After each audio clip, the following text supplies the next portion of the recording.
જાડી ચામડીના શાસકો સત્ય સાંભળવા ટેવાયેલા નથી, પણ પોતાની મતબેંક તૂટતી હોય ત્યારે સત્ય સાંભળવા પણ ટેવાયેલા છે, અને એ સત્યનો કડવો ઘૂંટડો ગળી જાય છે, હસતા હસતા ગળી જાય છે.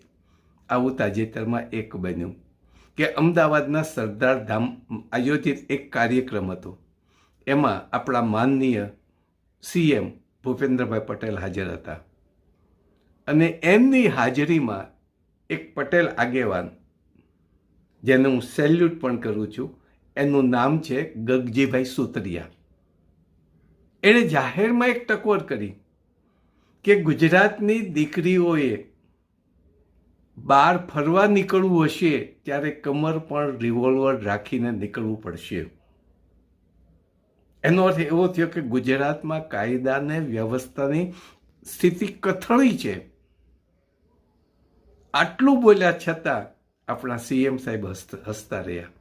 પણ ત્યારે બીજી બાજુ કે હરણી તળાવમાં જ્યારે બોટ ઊંધી વળી, એના ન્યાય એમાં સંડોવાયેલા રાજકારણીઓને અધિકારીઓ જવાબદાર ગણી શકાય, તો એની બે માતાઓ, એને ન્યાય મળ્યો નથી.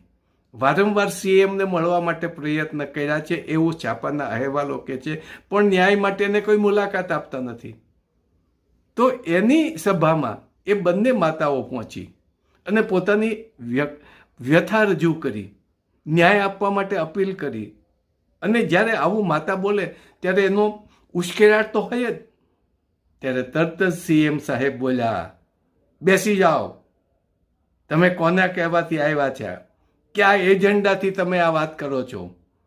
એટલે ગુસ્સે થઈ અને એની અવાજ દબાવવા માટે થઈને ભાજપના અંધભક્તો શોર બકોર કર્યો, મોટા અવાજેથી શોર કરવા માંડ્યા, એટલે બંને બહેનોનો અવાજ દબાઈ જાય.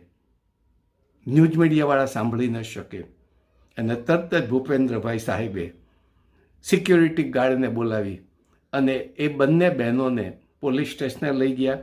એની પૂછપરછ કરી કે કોના એજન્ડાથી આવ્યા છે, એટલે કે કોંગ્રેસના એજન્ડાથી આવ્યા છે કે કોઈ બીજાના એજન્ડાથી આવ્યા છો. આવું બન્યું. એની સામે આ આપણા સીએમ સાહેબ છે, સાચી વાત સાંભળવા ટેવાયેલા નથી. કોઈને ન્યાય આપવા માટે પણ આપણા સીએમ ટેવાયેલા નથી. પોતે કે એ જ સાચું, બીજા મોદી સાહેબ છે એવું કહીએ તો પણ ખોટું નથી. પણ નેશનલ ક્રાઇમના રિપોર્ટ પ્રમાણે જો એક બીજી વાત આવે, નેશનલ ક્રાઇમના રિપોર્ટ પ્રમાણે